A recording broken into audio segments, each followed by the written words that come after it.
한 나라의 대사가 갖고 있는 것은 바로 이 외국에서 이 대표성을 갖고 있는 것입니다. 또한 입법기관인 이 국회가 강한 권한을 얻게 된 것은 뭐냐면 이 국민을 대표하는 사람이기 때문입니다. 마찬가지입니다. 사도 바울은 이 복음을 증거하는 사람을 이 하나님 나라의 대사, 화목케 하는 대사로 부르셨다라고 하는데, 우리 자신은 보잘것없지만 하나님의 복음으로 복음을 증거하게 쓰임 받는 모든 사람들에게는 하나님의 능력을 주십니다. 그 사람 때문이 아니라 대표성을 갖기 때문입니다. 오늘은 이 베드로가 전한 이 복음의 내용, 하나님의 대사로 쓰임 받는 자, 그 베드로가 전한 이 복음의 내용과 이 성령의 역사하심에 대해서 함께 말씀 나누기를 원합니다. 이 하나님이 어떤 분인가, 이 베드로는 특별히 오늘 말씀을 통해서 하나님이 어떤 분인가를 깨닫게 되고 그것을 이제 증거하게 됩니다. 34절 말씀을 제가 다시 한번 읽어보도록 하겠습니다. 베드로가 입을 열어 말하되 내가 참으로 하나님은 사람의 외모를 보지 아니하시고. 베드로가 증거하는 말씀 가운데는 지식, 누군가로부터 전달받아서 전한 말씀도 있지만 자기가 삶을 통해서 깨달은 하나님에 대한 증거가 포함되어 있는데, 오늘 말씀은 특별히 자신이 깨달은 말씀을 증거하고 있는 것입니다. 예수님이나 다른 사도들로부터 배워서 전하는 것이 아니라 내가 경험한 하나님에 대해서 베드로는 오늘 고넬료와 그 집 사람들에게 증거하고 있습니다. 어떤 하나님을 증거합니까? 만인을 구원하기 원하시는 하나님이다라는 것이죠. 특별히 이를 위해서 사람의 외모를 취하지 아니하는 하나님에 대해서, 그가 깨달은 하나님에 대해서 증거하고 있습니다. 베드로는 마침내 이방인 고넬료를 향한 하나님의 계획을 알게 된 것이죠. 환상을 봤을 때는 이 환상을 하나님께서 왜 보여주셨는지 알지 못했는데, 가이사랴로 초청을 받고 부름받아서 고넬료를 만나 보니까, 하나님이 왜 내게 이러한 세 번의 환상을 보여주시고 여기까지 인도하셨는지, 그것을 깨닫게 된 것입니다. 그리고 그 하나님에 대해서 증거하고 있는 것이죠. 하나님은 가증한 모든 것도 깨끗게 하실 수 있는 분이시며 외모를 취하지 않는 분이다라는 것을 알게 되었습니다. 하나님을 경외하며 의를 행하는 어떠한 사람이라도 하나님은 구원받기 원하신다라는 것을 알게 된 것입니다. 이 복음의 주체는 인간이 아니라 하나님이십니다. 그러므로 그분이 원하시는 뜻대로 복음을 전해야 할 사명과 의무가 모든 성도들에게는 있습니다. 그러나 실상 우리는 사람을 외모로 취하죠. 이 외모라는 것은 겉모습만을 의미하는 것이 아니라 그가 가지고 있는 모든 배경들 또한 포함하고 있습니다. 그래서 우리는 우리가 판단해서 이 사람에게는 복음을 전해야겠다, 이 사람에게는 말씀을 가르쳐야겠다, 이렇게 판단하기 쉽다라는 것입니다. 그러나 하나님은 우리에게 그것을 원하시는 것은 아닙니다. 할 수 있거든 때를 얻든지 못 얻든지 우리 형편 가운데 복음을 증거해야 한다라는 것이죠. 이제 제가 어제 함께 신대원에서 공부를 했던 이 동기 목사님이 연락이 와서 저에게 뭐 부탁한 게 있었습니다. 그래서 제가 이제 수요일이었군요. 수요일이었는데 아침에 연락을 받고 좀 정신이 없어서 확인하고 연락을 주겠습니다라고 했는데, 그거를 하루 종일 읽고 있었던 거예요. 부탁을 했는데 연락을 주기로 했는데 수요예배가 마치고 저녁에 가니까 갑자기 이 동기 형이 생각이 난 거예요, 목사님이. 그래서 급하게 연락을 했습니다. 연락을 해서 미안합니다. 이게 원래 생각한 거를 전달하려고 했는데 저도 뭔가 업무도 하고 예배 준비하다 보니까 깜빡했네요라고 하면서 어떤 얘기를 하게 됐는데, 그분도 이제 어느 교회 이제 부교육자로 섬기고 있는데 무슨 일을 하게 되다가 이제 전도에 대해서 얘기를 나눴습니다. 원래는 이제 전도 특강을 이제 하게 되는데, 이제 강사 혹시 알고 있는 사람 있으면 추천을 좀 해달라, 알아봐줘서 한 명 정도 이렇게 알아봐주면 좋겠다라고 얘기해서 이제 그걸 한번 저도 좀 찾아봐야 되는데, 이제 그러지 못했는데 그 얘기가 나왔는데 이제 전도에 대해서 얘기가 나온 겁니다. 근데 본인 그 동기 형 목사님의 이 본인 구역에 이제 올해 72살 계신 권사님이 한 분 계신데 그분이 구역 식구가 100명이다라고 얘기를 합니다. 그분의 구역 식구가 100명이다. 그래서 아니 한 구역이 어떻게 100명이 돼요? 그러니까 그분이 78명을 전도하셨다. 그 얘기를 하더라고요. 그래서 "어떻게 그렇게 전도하냐?"라고 물어보니까 지금도 하루에 2시간씩 매일 나가서 노방 전도를 하기 때문에 그분 혼자서 한 달에 최소 2명, 많으면 4명을 꼭 교회로 데려오시는데 교회를 다녔던 사람이 아니라 교회를 다니지 않았던 사람도 데려온다. 그래서 그 이야기를 듣고 너무 놀랐고 충격적인 것을 듣게 되었습니다. 그러니까 판단하지 않는다는 것이요. 이 사람이 어떤 사람이 그리고 그분이 72살이지만 나이가 드신 분만 데리고 오는 게 아니에요. 젊은이들도 데리고 온다. 그래서 더 놀랐습니다.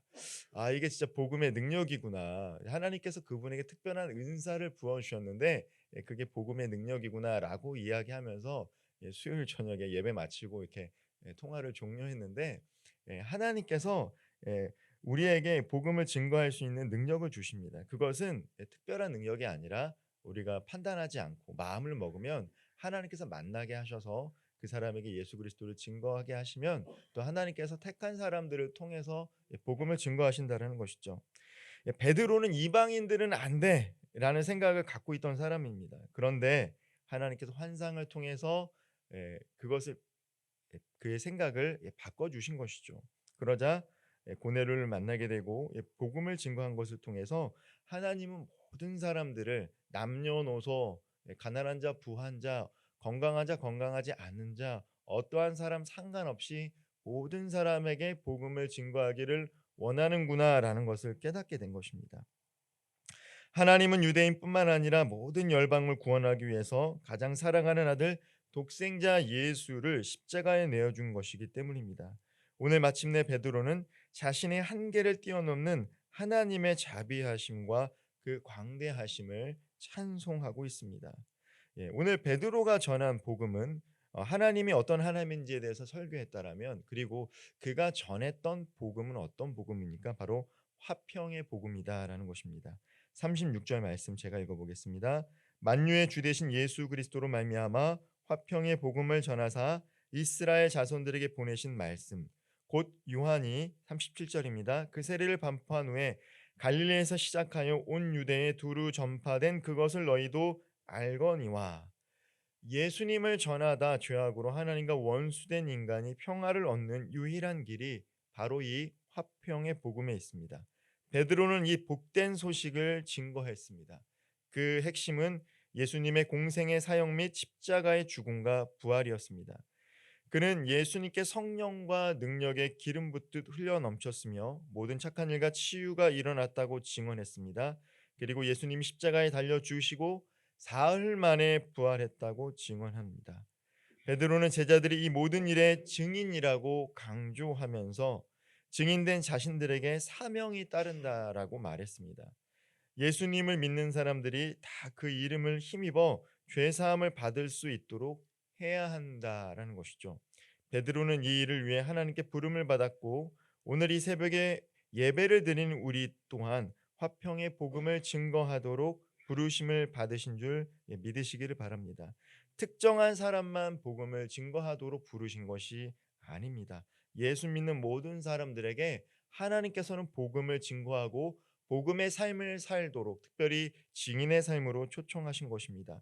성도는 누구에게나 복음의 핵심을 전달할 수 있도록 준비되어져야 합니다. 준비될 때 증거할 수 있고 만나는 영혼들을 주님께 이끌 수 있기 때문입니다. 하나님께서는 언제 어디서 누구를 어떻게 만나게 하실지 아무도 모릅니다. 하나님은 준비가 된 사람을 쓰여집니다. 내가 지금 이러니까 난 이렇게 살 거야라고 하나님 그렇게 살게 하십니다. 그러나 지금 나의 현실은 이렇지만 나는 준비될 거야. 그래서 어떻게 쓰임 받고 싶어라고 생각하고 준비하면 하나님은 그 일을 할 수 있도록 그 길을 인도해 주시는 분입니다. 베드로는 하나님께 준비되어서 나중에 한 번 설교할 때 3천 명, 5천 명이 회개의 눈물을 흘리고 주님께 돌아오는 놀라운 역사를 일으켰던 귀한 쓰임받는 일꾼이 되었습니다. 이방인에게 복음을 증거하는 귀한 일꾼이 되었습니다. 오늘 하나님께서 저와 우리 성도님들에게도 귀한 사역을 맡기기 위해서 준비시키는 여정 가운데 계신 줄 믿으시기를 바랍니다. 우리는 언제 어디서 누구를 만날지 모릅니다. 모르더라도 화평의 복음을 증거할 수 있도록 준비될 때 천하보다 귀한 한 영혼을 주님께 돌아오게 하는 귀한 사명을 감당하게 될 것입니다. 마지막으로 오늘 성령의 놀라운 역사가 기록이 되어 있습니다. 바로 말씀을 듣는 모든 사람들에게 성령이 임한 것입니다. 44절 말씀 제가 읽어보도록 하겠습니다. 베드로가 이 말을 할 때에 성령이 말씀 듣는 모든 사람에게 내려오시니, 베드로가 말씀을 전할 때 놀라운 일이 일어났습니다. 말씀을 듣는 모든 자에게 성령이 임하게 된 것입니다. 이방인도 성령을 받았다는 것은 놀라운 사건이었습니다. 그들은 방언으로 말하기 시작했고 하나님을 찬양하기 시작했습니다. 베드로는 그들이 성령 받음을 보고 확신에 차서 물로 세례를 주게 된 것입니다. 자, 물 세례보다 먼저인 것이 바로 성령 세례인 것이죠. 성령 세례를 받았다라는 것을 성도들 회중 가운데 증표하는 것이 바로 물 세례입니다.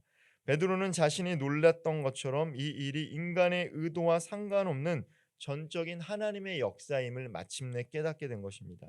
하나님의 복음은 그분이 주체가 되어 역사하시는 능력의 도구입니다. 복음을 증거하는 자는 자신이 아니라 복음을 주신 하나님의 능력을 믿고 증거해야 합니다. 나의 능력이 아니라는 것이죠.